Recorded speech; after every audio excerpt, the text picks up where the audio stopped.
Seguimos aquí en Semana en Vivo, estamos con el ministro del Interior, Fernando Carrillo.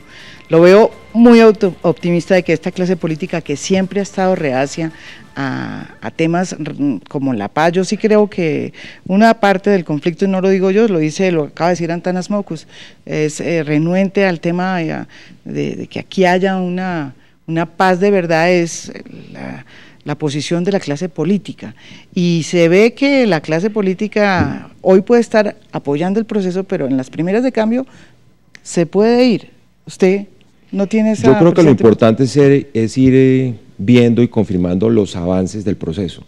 Este proceso tiene una característica esencial y es lo corto que se ha convenido que va a ser muy corto y por eso no hay posibilidad se habla de meses. No, posibilidades las hay, por supuesto. Para evitar que esa posibilidades las hay, pero hay una cosa muy retirada curiosa, de la clase política y es que un poco en un párrafo que es fundamental del acuerdo marco, se dice que la duración del proceso va a implicar la verificación de sus avances. Es decir, que si el proceso no va para ninguna parte, pues no tiene sentido.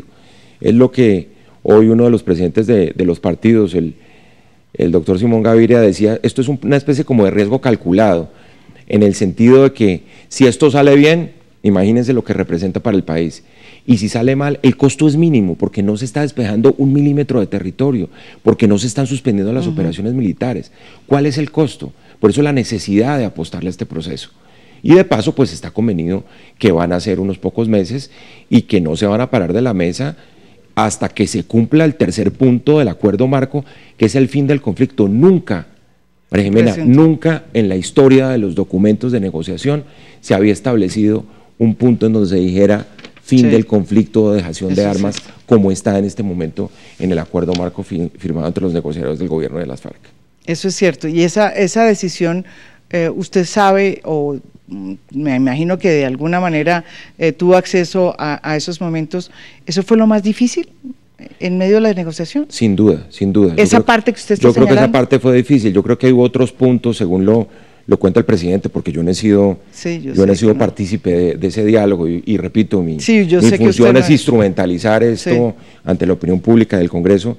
Yo creo que el tema de víctimas, por ejemplo, que es un tema tan importante, es poderle decir a quienes han sido víctimas del conflicto, aquí hay un capítulo dedicado a eso, es poderle responder, que es de hecho lo que ha venido haciendo el gobierno, porque uno piensa, este es un gobierno que hasta ahora está tratando de restituir tierras, de ponerle atención a las víctimas, de avanzar en una agenda progresista, de reducir el desempleo, de tratar de defender a las minorías, y eso un poco coincide ideológicamente con una agenda social que es la que todos tenemos que seguir construyendo, independientemente de que haya paz o de que no haya paz, en el marco de los objetivos del proceso. Ministro, pero digamos que esta es la parte positiva de este país que se presenta hoy, que es la paz, la gente que quiere hacer cambios, la restitución de tierras, en fin, las propuestas de terminar, la propuesta de terminar el conflicto, el fin del conflicto, pero por el otro lado hay procesos en la parapolítica, hay gente que quiere que esos procesos se tumben y se reversen, y hay gente que no quiere devolver las tierras y que son los dueños de las tierras,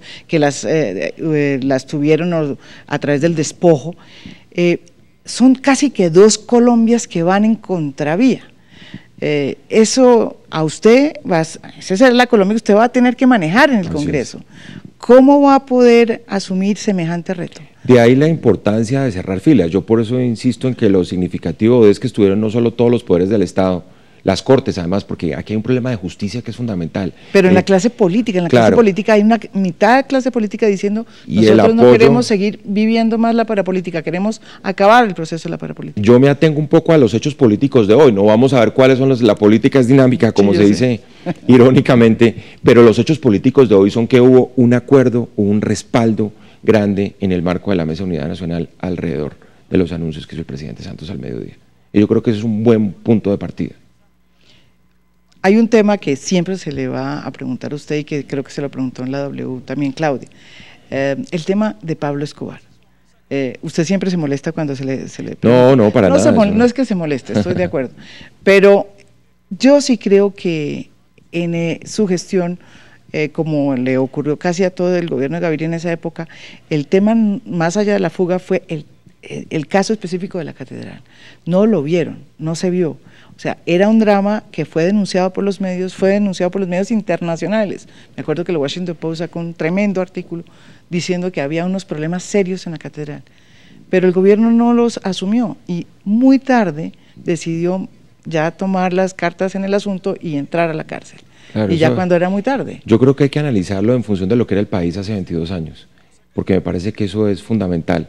Obviamente la apuesta que hizo en ese momento el gobierno del presidente Gaviria fue al sometimiento, y era un poco de tratar de cercar al capo, uno de los hombres más ricos del mundo en ese momento, con un estado doblegado, porque creo que la serie además que está presentando Caracol en el Monstruo así lo demuestra, y pensar que uno con una justicia de papel, como en ese momento existía, porque eran unos héroes, sí, no funcionarios públicos producto de una institucionalidad fuerte, quienes trataban de juzgar al narcotráfico, o unos policías que aisladamente creían en la posibilidad de cercar y de cerrar, por ejemplo, de hacer la cárcel con el león adentro, como se decía. Sí. Y obviamente la conclusión de todo esto, independientemente de toda la responsabilidad política que reconoció el gobierno Gaviria, los ministros en su momento, el ministro del Interior, el doctor de la Calle, el ministro de Defensa, era el doctor Pardo, yo era el ministro de Justicia. Fíjese, no ha cambiado nada. Claro, bueno, eso ha cambiado, un cambio fundamental, María Jimena, cómo se fortalecieron las instituciones.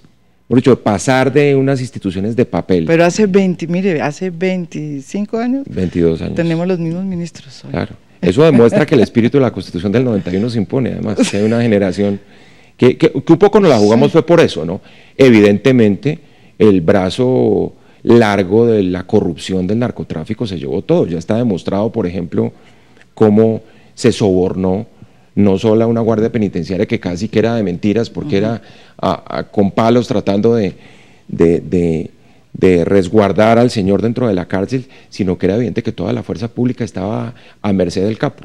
Usted habla mucho de la Constitución del 91, del espíritu de la Constitución del 91, pero hay personas que dicen que, voces muy autorizadas que dicen que el espíritu de la Constitución quedó rota, o sea, empezó a romperse con la reelección, con la aceptación de la reelección. ¿Usted qué opina? Pues hay un elemento complicado, sin duda, pero yo creo que lo que es toda la cultura de derechos, la Constitución, yo creo que la Constitución del 91 es la Constitución más progresista de América Latina, sin lugar a dudas, al punto que casi uno que deja sin discurso a la guerrilla. Yo recuerdo mucho en los diálogos del Caguán que uno comparaba lo que ellos pedían que debía incorporarse en la reforma constitucional, que debía ser objeto de una constituyente, y resulta que eso ya estaba en la Constitución del 91.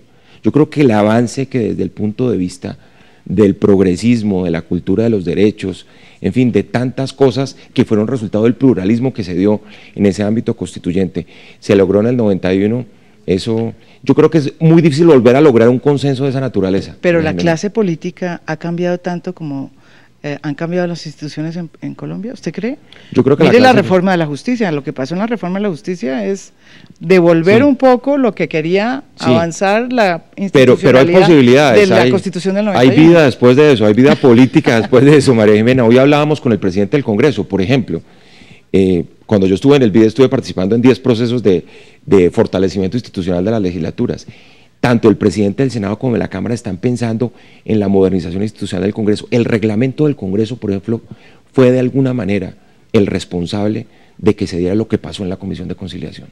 ¿Por qué? Porque no había posibilidades ni de transparencia ni de seguimiento ciudadano a la forma como se dan los debates en el Congreso. Y hay una voluntad política hoy en el Congreso para modernizarlo, para fortalecerlo, para tecnificarlo. ¿Usted cree? Vamos a ver hasta dónde llega. Sí, eso. ¿Y esos impuestos?